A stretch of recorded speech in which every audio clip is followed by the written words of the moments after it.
BA chapter number 4 chapter number 4 છે માહિતી સંચાર, ઈ-કોમર્સ અને આઉટસોર્સ। આ ત્રણ વસ્તુનો તમારે આ ચેપ્ટરની અંદરથી વિદ્યાર્થી મિત્રો અભ્યાસ કરવાનો છે। તો જોઈએ તો પ્રસ્તાવ કે વર્તમાન સમયમાં હરીફાઈનું પ્રમાણ ખૂબ જ વધતું ગયું। ભાઈ બજારમાં હરીફાઈનું પ્રમાણ એટલું બધું, નાની એવી બાળકો ટાંચણીથી માંડીને મોટે સુધીની વસ્તુમાં દરેક જગ્યાએ હરીફાઈ જોવા મળે। તમારે કોઈ સામાન્ય પેન લેવી છે તો પેન બનાવતી કેટલી બધી કંપનીઓ, તો દરેક કંપનીઓ વચ્ચે શું થતું જાય છે બાળકો? હરીફાઈ જોવા મળે છે। તો હરીફાઈમાં ટકી રહેવા માટે, ધંધાના વિકાસ કરવા માટે માનવ સંસાધન પરિબળ એ ખૂબ જ અગત્યનું પરિબળ છે। માનવ સંસાધન એટલે માનવીનું પરિબળ, કે મહત્વનું સ્થાન ધરાવે તો કે માનવી છે। કે હરીફાઈમાં જો ધંધાને ટકી રહેવું હોય તો ઊંચી ગુણવત્તાવાળી વસ્તુઓ તૈયાર કરવી પડે, વસ્તુની પડતર કેવી આવવી જોઈએ, નીચી કિંમતે તૈયાર થવી જોઈએ, માલની ઝડપી શું થવી જોઈએ, હેરફેર થવી જોઈએ, અન્ય જગ્યાએ તમે માલ પહોંચાડી શકો, અને ગ્રાહકોને વધુ સારી સેવાઓ વગેરે જેવા અગત્યના પરિબળો છે। ભાઈ કોઈ પણ ગ્રાહક હોય છે, ગ્રાહકને ઊંચી ગુણવત્તાવાળી વસ્તુ જોઈએ। બીજી વસ્તુ, કંપનીની વસ્તુની પડતર નીચી આવવી, જો નીચી આવશે તો સસ્તા દરે વસ્તુનું શું થશે બાળકો? વેચાણ થશે। માલની ઝડપી હેરફેર થવી જોઈએ, જ્યારે જોઈ ત્યારે માલ સામગ્રી મળવી જોઈએ, તો ઝડપથી માલ પહોંચી જાય એ માટેની વાહન વ્યવહારની સુવિધા ઉપલબ્ધ હોવી જોઈએ, અને ગ્રાહકોને વધુ સારી સેવાઓ આપે।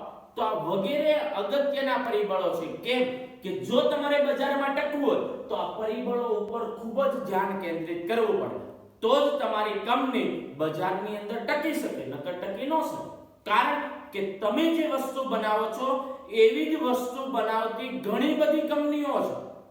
તો તમારે વસ્તુ શ્રેષ્ઠ બનાવવી હોય, બજારની અંદર સારી છાપ ઊભી કરવી હોય તો યોગ્ય સમયે વસ્તુ મળવી જોઈએ, સારી ગુણવત્તાવાળી મળવી જોઈએ, સસ્તા દરે વાહન વ્યવહારની સુવિધા તમને ઉપલબ્ધ થવી જોઈએ, ગ્રાહકોને સારી સેવાઓ મળવી જોઈએ, તો ગ્રાહકો તમારી વસ્તુ ખરીદવા માટે શું થશે? આકર્ષણ થશે। માહિતી સંચારના સાધનોમાં માહિતી સંચારની પ્રક્રિયા એ ધંધાકીય એકમ માટે અત્યંત જરૂરી બની। પહેલી વસ્તુ માહિતી સંચાર, તો માહિતી સંચારની પ્રક્રિયા ખૂબ જ અત્યંત જરૂરી બની કે ધંધાકીય એકમે અન્ય એટલે બીજું એકમ, આ પહેલું એકમ, આ બીજું એકમ, તો ગ્રાહકો સાથે વ્યવહારોમાં ઈ-કોમર્સની વ્યવસ્થા અસ્તિત્વમાં આવી। ઈ-કોમર્સ એટલે ઇલેક્ટ્રોનિક કોમર્સ કહેવામાં આવે બાળકો। તો ઈ-કોમર્સની વ્યવસ્થા શું આવી બાળકો? અસ્તિત્વમાં આવી। એટલું જ નથી ખાલી, આંતરિક કંપનીના આંતરિક કાર્યો એટલે કે ધંધાકીય એકમના આંતરિક એટલે અંદરના કાર્યો જો બહારના સ્ત્રોતને આપે તો એને કહેવામાં આવે આઉટસોર્સિંગ। આઉટસોર્સિંગનો મતલબ શું થાય વિદ્યાર્થી મિત્રો? કે આઉટસોર્સિંગ એટલે પોતે જાતે કોઈ કામ કરશે ને, દરેક કામ બીજા એકમ પાસે કરાવે તો એને આઉટસોર્સિંગ કહેવાય। એક્ઝામ્પલ તરીકે કહેવાય કે વિદેશના લોકો ભારતના દેશના લોકો પાસેથી વિદેશના એકાઉન્ટ લખાવે છે, ના દિવસ હોય છે ત્યારે અહીંયા રાત્રિ હોય છે, અને ઇન્ટરનેટના માધ્યમ દ્વારા એકબીજાને વસ્તુઓની શું કરવામાં આવે? આપે। તો ટૂંકમાં કે વિદેશનું એકાઉન્ટ એ ભારતના લોકો સંભાળે છે, તો ટૂંકમાં વિદેશના લોકો કોની પાસે કામ કરે? બીજા વ્યક્તિઓ પાસે। તો એને શું કર્યું કહેવાય? આઉટસોર્સ। એવી રીતે કોઈ પણ ધંધાકીય એકમ છે તો ધંધાકીય એકમમાં બાળકો તમે કોઈ વસ્તુનું ઉત્પાદન કરતા તો એની તમારે બજારની અંદર માર્કેટિંગ, જાહેરાત કરવાની થાય, માર્કેટિંગની કોઈ પ્રવૃત્તિ કરવાની થાય, તો આ માટે વિજ્ઞાપન કરનાર વ્યક્તિઓનો ડાયરેક્ટ એજન્સીઓનો સંપર્ક કરો અથવા માર્કેટિંગ વિભાગનો આખો સંપર્ક કરો કે તમારું જે કામ હતું માર્કેટિંગનું કામ એ તમે અન્ય એકમને સોંપણી કરી દો, તો એને શું કર્યું કહેવાય? આઉટસોર્સિંગ। એટલે મતલબ એક જ થાય કે પોતે જાતે કોઈ પણ કામ કરશે નહીં, ઈ કામ બીજા પાસે કરાવે તો એને શું કર્યું કહેવાય બાળકો? આઉટસોર્સિંગ। હવે આવે છે માહિતી સંચારનો અર્થ એટલે કોઈ આમાં વ્યાખ્યા નથી આપી, પણ માહિતી સંચારની ખાલી તમને પૂરી બેઝિક વસ્તુની સમજૂતી આપેલી, અને ખાસ અગત્યનો વસ્તુ કે આ બેઝિક જો ખબર પડશે તો આગળનું તમને આવડશે। જો આ બેઝિક નહીં આવડે બાળકો તો આગળની પ્રક્રિયામાં ખબર નહીં પડે। જો માહિતી સંચાર એટલે પ્રત્યાયન કહેવાય. પહેલી વસ્તુ વિદ્યાર્થી મિત્રો કે માહિતી સંચાર કોને કહેવાય? માહિતી સંચાર યાદ રાખજો, ઉપરથી નીચે થાય. બે શબ્દ આવે બીએની ભાષામાં, એક માહિતી સંચાર અને એક માહિતી પ્રેષણ. માહિતી સંચાર ઉપરથી નીચે થાય, માહિતી પ્રેષણ એ નીચેથી ક્યાં થાય? ઉપર થાય. આ બે શબ્દ યાદ રાખજો. તમારા ઉપરી અધિકારી હોય, સંચાલકો હોય, માલિકો હોય, આ બધા કોઈ પણ નિર્ણય લે નીચે સુધી માહિતી મોકલે એ માહિતી સંચાર કહેવાય. તો પ્રત્યાયન અંગ્રેજી ભાષામાં એને કહેવામાં આવે બાળકો કોમ્યુનિકેશન.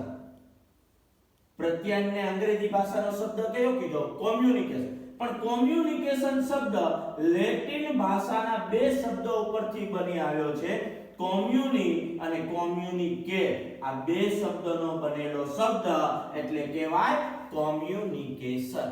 માહિતીની આપ-લે કરવી, આદાન પ્રદાન કરવું. Two share common. Two share common એટલે સમાન માહિતીઓની શું કરવી બાળકો? આપ-લેવો કરવી. પરંતુ વર્ષો પહેલા બાળકો આદિમાનવ હતા. આદિમાનવ એટલે આપણે ખબર આદિવાસી કે પ્રજાતિ, આ એ આદિવાસી. એ કપડા ઓછા પહેરે, પાંદડા વધુ પહેરે. આ આદિવાસીઓ સંકેતો અને હાવભાવથી અશાબ્દિક પ્રત્યાયન કરતા. તમે ઘણા બધા મૂવી જોયા છે, તેની અંદર જંગલ નામનો વિસ્તાર બતાવ્યો તો ના આદિવાસીઓ તમને ખબર કપડા ન પહેરેલા અને ફરતી કોર પાંદડા વીટેલા, એવા વ્યક્તિ અશાબ્દિક માહિતી સંચાર કરતા, સંકેતોથી કરતા, હાવભાવથી કરવામાં આવતો તો ખ્યાલ આવી જાય.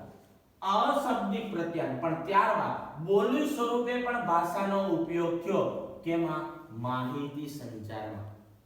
કે ભાઈ પહેલા અશાબ્દિક થતો હતો, પણ અશાબ્દિક પ્રત્યાયનને બદલે થોડાક સમય બાદ બોલી સ્વરૂપે ભાષાનો ઉપયોગ થયો. બોલી એટલે હું તમને અત્યારે માહિતી આપું છું, એક માહિતી સંચાર છે. તમારા સુધી માહિતી પહોંચે અને તમે માહિતીનો યોગ્ય જગ્યાએ શું કરવા જોઈએ બાળકો? ઉપયોગ કરવા જોઈએ. વિજ્ઞાન અને ટેકનોલોજી ક્ષેત્રે વિકાસના પરિણામે ભાષાઓ અને સંજ્ઞાના ઉપયોગના પ્રસારણના માધ્યમો દ્વારા માહિતી સંચાર ઝડપી અને કેવો બની ગયો? સરળ. કે ભાઈ એમાં નવી શોધખોળો થઈ. માહિતી સંચાર, વિજ્ઞાન અને ટેકનોલોજી, નવી ટેકનોલોજી આવી, નવી શોધખોળો થઈ. અત્યારે ઇન્ટરનેટના માધ્યમ દ્વારા કરી શકો, ટેલિફોન દ્વારા કરી શકો, કોઈ પત્ર દ્વારા માહિતી સંચાર કરી શકો, કોઈ મેસેજ દ્વારા માહિતી સંચાર કરી શકો. કેટલી બધી રીતે વિદ્યાર્થી મિત્રો માહિતી સંચાર થાય. ટૂંકમાં કે નવી શોધખોળો થઈ જેથી કરી માહિતી સંચાર ઝડપી અને કેવો બની ગયો? સરળ બની ગયો.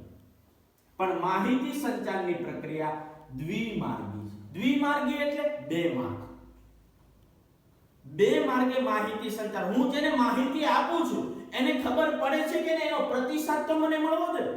અહીંયાથી એક વ્યક્તિ હું અને બીજો વ્યક્તિ આ, હું એને માહિતી આપું છું પણ એમાં એને ખબર પડી કે ન પડી, મને કેમ ખબર પડે? તો એ મને પ્રતિસાદ દે. એટલે બંને તરફથી શું થાય? માહિતી સંચાર. એટલે કીધું છે માહિતી સંચારની પ્રક્રિયા એક ગુણમાં સવાલ પૂછાય, MCQ ની અંદર આવી શકે અથવા વેરી શોર્ટ ક્વેશ્ચન ની અંદર આવી શકે કે માહિતી સંચારની પ્રક્રિયા કેવા માર્ગી છે? તો કે કેટલા માર્ગી? દ્વિમાર્ગી. એક સ્ત્રોત પાસેથી લઈને અન્યને પહોંચાડવાની પ્રક્રિયા. એક સ્ત્રોત પાસેથી માહિતી લે, મારો ઉપરી અધિકારી મને માહિતી આપે, ઈ માહિતી હું લઈ અને અન્યને પહોંચાડું. અન્યને પહોંચાડવાની પ્રક્રિયા એટલે શું કહેવાય બાળકો? માહિતી સંચાર. પણ માહિતી મોકલનાર માહિતી ના સ્વરૂપમાં એકઠી કરી યોગ્ય માધ્યમો અને માર્ગો દ્વારા જ માહિતી શું કરવામાં આવે? મોકલવામાં આવે. મારા ઉપરી અધિકારીએ મને એવું કીધું કે સાહેબ તમે ક્લાસની અંદર જઈને એવું કહેજો કે 5 દિવસ માટે આપણા શાળાની કે ક્લાસીસની અંદર રજા રહેવાની છે. હવે હું બાળકોને માહિતી આપીશ કે ભાઈ 5 દિવસ સુધી આપણા ક્લાસીસ કે શાળાની અંદર રજા રહેશે. મેં એવી માહિતી આપી દીધી. પણ માહિતી મેં આપી દીધી પણ યોગ્ય સ્વરૂપમાં જ આપી છે ને. એની અંદર ક્રમ ન બદલાવા જોઈએ. માહિતી જે મને મળેલી છે માહિતી યોગ્ય સ્વરૂપમાં હોવી જોઈએ કે જેથી કરીને સામેવાળા વ્યક્તિ સરળતાથી માહિતી શું કરી શકે? સમજી શકે અને એ પ્રમાણે પોતે શું કરી શકે? કાર્ય અથવા કામ કરી શકે. પણ માહિતી મોકલાઈ તો દીધી, પણ માહિતી મેળવનાર સંદેશાનો અર્થઘટન કરીને શું કરે? પ્રતિસાદ. હવે હું બાળકોને પૂછું ચાલો કેટલા દિવસની રજા રાખી છે એટલે બાળકો એમ કહે છે 5 દિવસની રજા. પણ જો મેં માહિતી યોગ્ય ક્રમમાં ન આપી તો વિદ્યાર્થીઓને ન ખબર પડે કે આપણે શાળા કે ક્લાસીસની અંદર 5 દિવસની રજા આપી. કારણ કે માહિતી સંચારની પ્રક્રિયામાં યોગ્ય ક્રમ, યોગ્ય શબ્દ હોવો જોઈએ. એટલે 4C મુજબનો માહિતી સંચાર હોવો જોઈએ. 4C મુજબનો માહિતી સંચાર એટલે કમ્પ્લીટ, કરેક્ટ, કોન્સિસ અને ક્લિયર. આ ચાર શબ્દ કમ્પ્લીટ, કરેક્ટ, કોન્સિસ અને ક્લિયર આ ચાર શબ્દનો બનેલો શબ્દ હોવો જોઈએ કે જેથી કરીને હું જે માહિતી આપવા માંગુ છું એ માહિતી જે તે વ્યક્તિ યોગ્ય રીતે એનો અમલ કરી શકે એવા પ્રકારની માહિતી હોય. મુખ્ય હેતુ શું હોય કે હું જેને માહિતી આપું છું એ સરળતાથી શું કરવો જોઈએ, સમજી શકવો જોઈએ.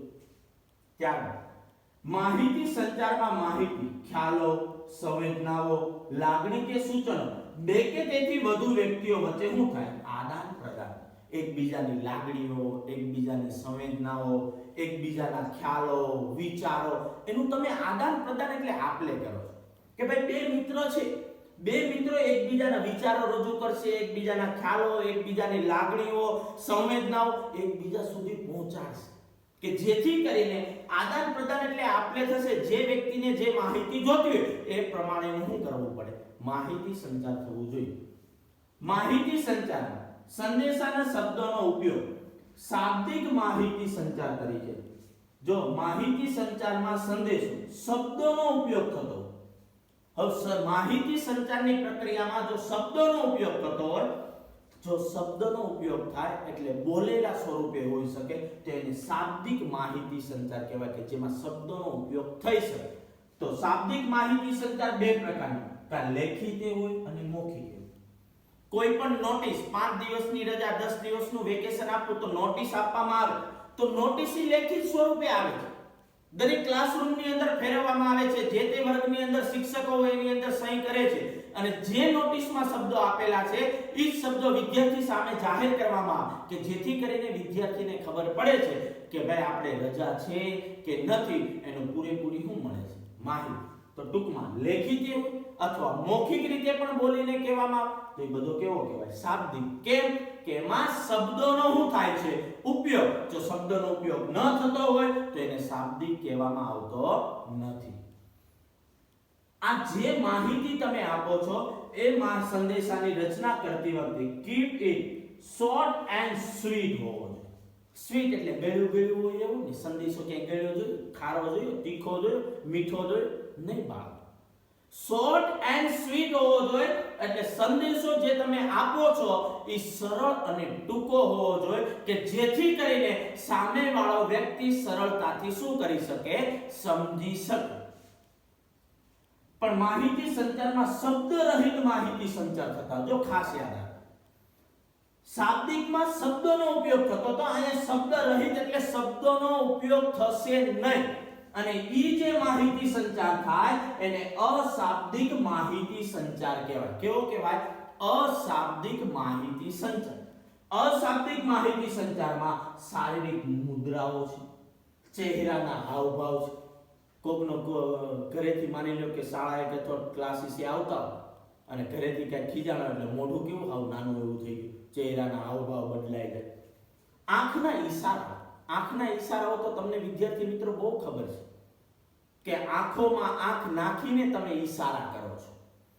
આંખના ઈશારાઓ દ્વારા, ત્યારબાદ શારીરિક અભિવ્યક્તિ દ્વારા, શારીરિક તમે કોઈ મુદ્રા બનાવો, શારીરિક અભિવ્યક્તિ કરો, હાથના ઈશારાઓ કરો, આ દ્વારા પણ માહિતી સંચાર થાય.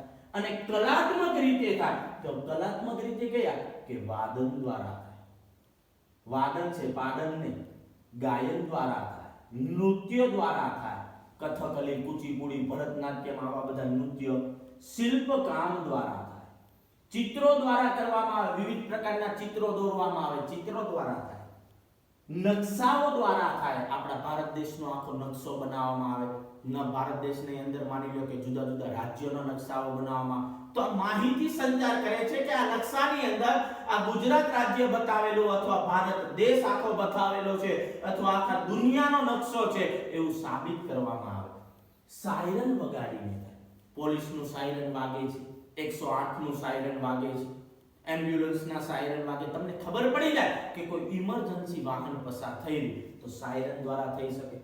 તોપોની સલામી આપીને કોઈ માની લો કે ભારત રત્ન એવોર્ડ કોઈને પ્રાપ્ત થયો અથવા કોઈ એવોર્ડ મળેલા તો આવા વ્યક્તિઓ જ્યારે મૃત્યુ પામે ને ત્યારે માની લો કે એને તોપોની સલામી આપવામાં આવે. 32 તોપોની સલામી મળે, 7 તોપોની સલામી મળે. તો આવી બધી બાળકો સલામી દ્વારા પણ કેવો માહિતી સંચાર થાય? અશાબ્દિક માહિતી સંચાર. તો આજે આપણે ખાલી આની અંદર માહિતી સંચારની થોડીક પ્રસ્તાવના અને માહિતી સંચાર કેવા કેવા પ્રકારના કે ભાઈ માહિતી સંચાર એટલે પ્રત્યાયન કહેવાય. પ્રત્યાયન શબ્દ એટલે કોમ્યુનિકેશન શબ્દ. કોમ્યુનિકેશન શબ્દ બે ભાષાનો બનેલો શબ્દ છે, લેટિન કે કોમ્યુની અને કોમ્યુનિકેટ એટલે કહેવામાં આવે ટુ શેર કોમન. ત્યારબાદ આદિ માનવોની આપણે વાત કરી કે વર્ષો પહેલા અશાબ્દિક માહિતી સંચાર કરતા, પણ ધીરે ધીરે એ બોલીને એટલે કે ભાષા સ્વરૂપનો પણ શું કરવા મળ્યા? માહિતી સંચાર કરવા મળ્યા. એની અંદર વિજ્ઞાન અને ટેકનોલોજી ક્ષેત્રે ઘણા બધા ફેરફારો થયા, નવી નવી શોધખોળો થઈ, વિવિધ જાતના માધ્યમો ઊભા થયા, જેને કારણે માહિતી સંચાર કેવા બની ગયા? સરળ અને ટૂંકા. ત્યારબાદ માહિતી સંચારની પ્રક્રિયા કેટલા માર્ગી કીધી બાળકો? 2 માર્ગ. તમે જેને માહિતી મોકલો છો એ માહિતીનો પ્રતિસાદ આપવા જોઈએ. અને ત્યારબાદ માહિતી સંચારમાં જો શબ્દોનો ઉપયોગ થતો હોય તો એ શબ્દ રહિત શાબ્દિક માહિતી સંચાર કહેવાય. જેમાં શબ્દોનો ઉપયોગ ન થતો હોય એને અશાબ્દિક માહિતી સંચાર કહેવાય. તો ટૂંકમાં આજે માહિતી સંચારથી મિત્રો આ વિડિયો ધ્યાનથી અભ્યાસ કરવો, જેથી કરીને માહિતી સંચારની જે બેઝિક વસ્તુઓ છે એનો સંપૂર્ણ ખ્યાલ આવે, કે જેથી કરી આગળના જે ટોપિકો ઉપર જશું તો એની અંદર ખૂબ જ તમને અગત્યનું બનશે. તો હરિઓમ અસ્તુ.